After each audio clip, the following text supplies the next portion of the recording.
दोस्तों इमेजिन करो आप किसी ऐसे इंसान से मिलने गए जो दिखने में एकदम टिप टॉप और गुड लुकिंग भी है, अच्छे से ड्रेस्ड अप भी है और दिखने में बहुत ज्यादा अट्रैक्टिव भी है। पर जैसे ही वो अपना मुंह खोलता है और कुछ बोलना शुरू करता है उसकी सारी अट्रैक्टिवनेस गायब हो जाती है। आप किसी भी तरह उस कन्वर्सेशन को खत्म करके उससे दूर जाना चाहते हो और ऐसा इसलिए होता है क्योंकि आप चाहो या ना चाहो आपके बात करने के तरीके पर ये डिपेंड करता है कि आप कितने ज्यादा बिलीवेबल, लाइकेबल, ट्रस्टेबल और अट्रैक्टिव हो। अब हम सभी ह्यूमन सोशल बींग्स भी हैं और लोगों से मिलना और उनसे बात करना हमारे लिए जरूरी भी होता है। तो इसलिए अगर आप भी वो इंसान नहीं बनना चाहते जिससे लोग बात करने से दूर भागे, बल्कि इसके उलट आप अपने बात करने के तरीके को अपने एडवांटेज के लिए यूज करना चाहते हो, आप चाहते हो कि आपकी आवाज और आपकी बातें आपके लुक्स और अट्रैक्टिवनेस में चार चांद लगा दे, तो सबसे पहले इस बात को समझ लो कि सामने वाला बेवकूफ नहीं है। आपको खुद को चेंज करने या फेक बनने की जरूरत नहीं है। लाइकेबल बनने के लिए हमें अपने आप को एकदम से पूरी तरह चेंज करने की या फेक बनने की जरूरत नहीं है, क्योंकि आप कब फेक बन रहे होते हो और कब नहीं, सामने वाला इसे बहुत आसानी से पकड़ ही लेता है। सामने वाला बेवकूफ नहीं है। दुनिया में जितने भी महान स्पीकर्स हैं, उनकी बोली हर एक बात सुनने में इतनी ज्यादा अट्रैक्टिव इसलिए लगती है क्योंकि वो किसी दूसरे इंसान की तरफ बोलने की कोशिश नहीं करते। वो जैसे हैं वैसे ही खुद को शो करते हैं और इसी ओरिजिनलिटी की वजह से उनकी बातों में एक अलग ही कॉन्फिडेंस और ट्रस्ट फील होता है। ज्यादातर लोग ये गलती करते हैं कि वो जब किसी इंपॉर्टेंट पर्सन से मिलते हैं या किसी को इम्प्रेस करना चाहते हैं तो वो अपनी बातों से ये शो करने की कोशिश करते हैं कि वो कितने बुद्धिमान है, या अपनी आवाज को अट्रैक्टिव बनाने के लिए एक फेक एक्सेंट अडॉप्ट कर लेते हैं या फिर इंग्लिश का बहुत ज्यादा यूज करने लग जाते हैं। I totally forgot. What are we celebrating? अपनी वॉइस और पिच को चेंज करने लग जाते हैं। 1 cup of pure, harmless platonic coffee. Problem है? किसी एक्टर, एक्ट्रेस या सेलिब्रिटी को कॉपी करने लग जाते हैं। ये सब करने से वो अपने असली चेहरे को छुपा रहे होते हैं, और वो भी इतने खराब तरीके से जैसे कोई चोर इतना ओपनली चोरी कर रहा हो, जिसे आप आसानी से देख सकते हो, पर उस चोर को लगता है कि उसे कोई नहीं देख रहा। जरा सोच कर देखो, अगर शाहरुख खान अपनी बात में वेट ऐड करने के लिए अमिताभ बच्चन की तरह भारी आवाज में बात करने लगे, या फिर एलन मस्क जो रुक रुक कर बोलते हैं वो एकदम साफ बोलने लग जाए, तो आपको कुछ अजीब नहीं लगेगा। आप आसानी से पकड़ लोगे कि ये लोग अपने रॉ, ओरिजिनल और ऑथेंटिक सेल्फ को छुपा रहे हैं। जैसे शाहरुख खान का सेंस ऑफ ह्यूमर और एलन मस्क का थोड़ा थोड़ा हकलाना, ये सभी उनकी खासियत है, क्योंकि वो एक दो बार बात करके खुद को अट्रैक्टिव नहीं दिखा रहे, बल्कि वो कंसिस्टेंटली ऐसे ही बात करते हैं जो उनके रियल सेल्फ को शो करता है। And then genetics and AI. I think I didn't expect. बच्चे पहले जब काजोल घर में थी तो लल्ला लल्ला लोरी दूध की कटोरी सुनते थे, अब अजय उनको सुनाता है आजा माजी सटक ली।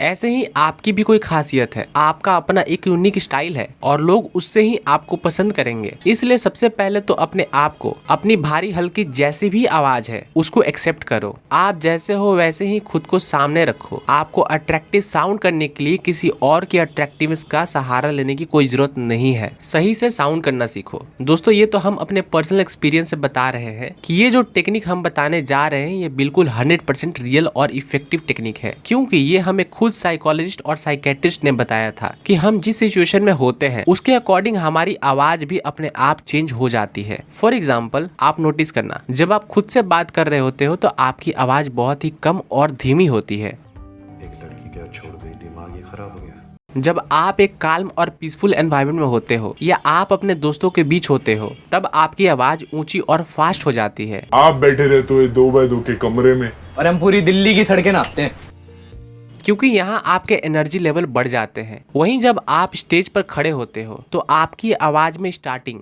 यानी हकलाहट होने लगती है, क्योंकि आप नर्वस फील कर रहे होते हो। बेसिकली आपके इमोशंस आपकी आवाज को कॉन्स्टेंटली बदल रहे होते हैं। जब आप इस चीज से वाकिफ हो जाओगे, जब आपको पता लग जाएगा कि किन इमोशंस के अंदर आपकी आवाज अनअट्रैक्टिव फील होती है, तो आप उन एरियाज पर काम कर पाओगे जहां जहां आपको इम्प्रूवमेंट की जरूरत है। पर उन्हें इम्प्रूव करना कैसे है, उसके लिए public speaker Brian Tracy recommend करते हैं कि आप अपनी आवाज को अलग अलग कॉन्टेक्स्ट में चुपके से रिकॉर्ड कर लो। जैसे जब आप किसी क्लाइंट से बात कर रहे हो तो उसे रिकॉर्ड कर लो, जब आप अपने पार्टनर से बात कर रहे हो तो उसे रिकॉर्ड कर लो, आप एक मीटिंग में कुछ प्रेजेंट कर रहे हो उसे रिकॉर्ड कर लो, खुद से बात करते हुए अपने आप को रिकॉर्ड करो। हाँ, माना शायद आपको सुनने में अजीब लग रहा होगा, लेकिन ये टेक्निक ऑलमोस्ट सभी कन्वर्सेशनलिस्ट एक्सपर्ट रेकमेंड करते हैं, क्योंकि जब आप इन रिकॉर्डिंग को सुनोगे तो आपको अपने आप रियलाइज हो जाएगा कि आपको कब और कहाँ क्या नहीं बोलना चाहिए था, या कहाँ आपकी बात में दम कम था, जिसे आप नेक्स्ट टाइम ठीक कर पाओगे। जैसे फॉर एग्जाम्पल, जब मार्गरेट थैचर को ये पता चला कि उनकी आवाज बहुत ही सॉफ्ट है और लोग उन्हें एज अ लीडर सीरियसली नहीं लेते, तो उन्होंने अपनी आवाज को बार बार रिकॉर्ड करके सुना और उस पर इम्प्रूवमेंट करी, जिसके बाद उनकी पब्लिक स्पीकिंग वॉइस स्वीट और इनोसेंट से बदलकर स्ट्रॉन्ग और पावरफुल बन गई, जिसे आप इस वीडियो में देख सकते हो।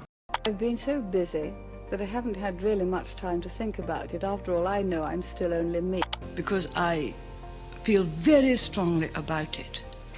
The greatest divisions this nation has ever seen. बात करते वक्त जेस्चर का यूज करो। जो लोग बात करते हुए अपने हाथों का यूज करते हैं वो लोग नेचुरली ज्यादा मैग्नेटिक अपीयर होते हैं। कई स्टडीज ने टाइम टू टाइम शो करा है कि जेस्चर का यूज करने से आपके वर्ड्स की वैल्यू 60% तक बढ़ जाती है, पर बिना किसी रीजन के अपने हाथों को हवा में घुमाने का कोई सेंस नहीं होता। हैंड जेस्चर को यूज करने का भी एक तरीका होता है। कुछ पावरफुल हैंड जेस्चर्स, जैसे शो द नंबर्स। जब भी आप 3 बोलो तो अपनी 3 फिंगर को शो करो। इंक्रीज और डिक्रीज, जब भी आपको ये बहुत छोटा प्रॉब्लम है तो अपने हाथों को क्लोज लाकर कम स्पेस को शो करो, और बड़ी प्रॉब्लम को हाथों से बड़ा स्पेस शो करके। Feel it in the heart, जब भी आप कोई इमोशनल बात कह रहे हो तो अपने दिल पर हाथ रख के कहो। For example, thank you. Guide your explanation, अपने हाथों का यूज करके कॉम्प्लेक्स चीजों को सिंपल तरीके से शो करो। फॉर एग्जाम्पल, आप एक ही बात के 2 पॉइंट्स के बारे में बात कर रहे हो तो अपने राइट हैंड से एक पॉइंट को शो करो और लेफ्ट हैंड से दूसरे पॉइंट को।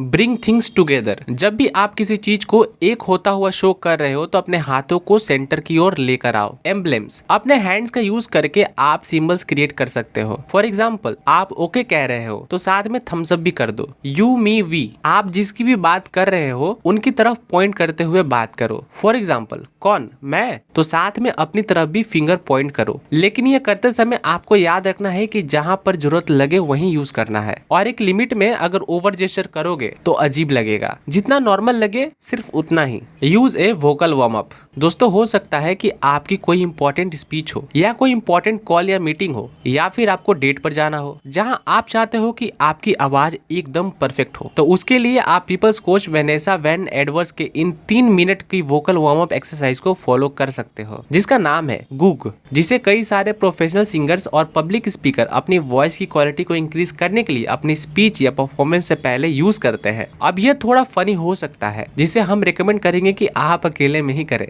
सबसे पहले अपनी कंफर्टेबल नॉर्मल पिच में पहले गूग को बोलो, फिर हर एक गूग के साथ अपनी पिच को 4th गूग तक बढ़ाते जाओ। 4th पिच से अपने गूग बोलने की पिच को धीरे धीरे लोअर कर दो, और 7 गूग तक आते आते आप अपने नॉर्मल पिच में वापस आ जाओ। ये एक्सरसाइज कुछ ऐसे साउंड करती है।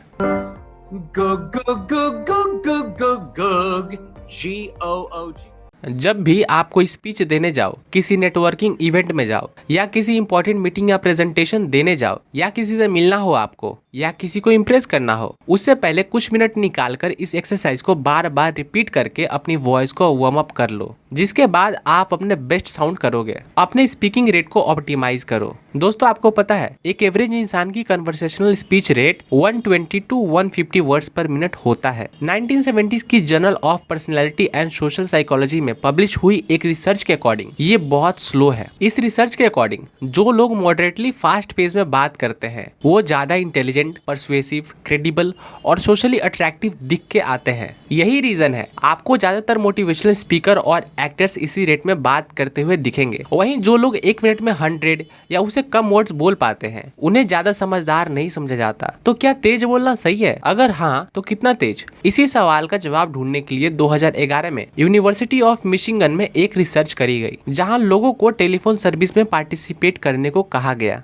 जहां ये पता चला कि सक्सेस का स्वीट स्पॉट है 210 वर्ड्स पर मिनट। इससे कुछ भी ज्यादा या कम बिल्कुल इफेक्टिव नहीं था। बट अगर आप एकदम सही, मॉडरेट, फास्ट पेस में बोलोगे तो आप अट्रैक्टिव लगोगे। तो आप अपनी स्पीकिंग रेट को अच्छे से ऑप्टिमाइज करने के लिए आप 2 चीजें कर सकते हो। रीडिंग करते टाइम हर एक वर्ड्स पर फोकस करके उसे जोर से पढ़ते जाओ। इससे आप क्लियरली बोलने की प्रैक्टिस कर पाओगे। दूसरा, अपने आसपास के लोगों को स्पीच करेक्ट करने के लिए बोलो। जब आप बहुत तेज और धीरे बोल रहे हो तो कोई ना कोई आपको टोक दे और आप अवेयर होकर अपनी स्पीच को फिक्स कर लो। आपकी आंखें भी बात करती है। एक अट्रैक्टिव स्पीकर सिर्फ अपनी बातों से ही नहीं बोलता बल्कि अपनी आंखों से भी बहुत कुछ कहना जानता है। एक अच्छे स्पीकर की आंखें कंपास की तरह होती है जो आपकी बातों को एक डायरेक्शन देती है ताकि आपको सुनने वाला उस डायरेक्शन में जा पाए जहाँ आप उसे लेकर जाना चाहते हो। वहीं एक बुरे स्पीकर की आंखें एक टूटे हुए हुए कंपास की तरह होती है, जिसकी सुई कहीं भी रैंडमली मूव कर रही होती है और उस कंपास को देखने वाला हमेशा कंफ्यूज रहता है कि उसके लिए सही डायरेक्शन क्या है। आपकी आंखों का कम्युनिकेशन में बहुत ही ज्यादा इंपॉर्टेंट रोल होता है, क्योंकि सिर्फ उन्हीं के जरिए आप जो बात कह रहे हो उसके पीछे के इमोशंस को दिखा पाते हो, और लोग आपसे सिर्फ तभी अट्रैक्ट होंगे जब आप उन्हें पॉजिटिव इमोशंस फील करा पाओगे। डर और नर्वसनेस में आपकी आंखें बड़ी हो जाती है, हैप्पीनेस में छोटी हो जाती है, सैड में आंखों में आंसू आने लगते हैं। एक काल्म और पीसफुल एनवायरनमेंट में आपकी आंखें रिलैक्स रहती है। किसी से भी बात करते हुए अपनी आंखों का यूज करके इमोशनल टोन सेट करो और सामने वाले को गेस करने का मौका देने के बजाय वो फील कराओ जो आप फील कराना चाहते हो। तो दोस्तों आज के लिए इतना ही। अगर आप यहाँ तक वीडियो देख रहे हो और इन सारी टेक्निक्स को आप कहीं ना कहीं यूज करने वाले हो तो कमेंट में यस आई विल लिख कर जाओ। And thank you for watching.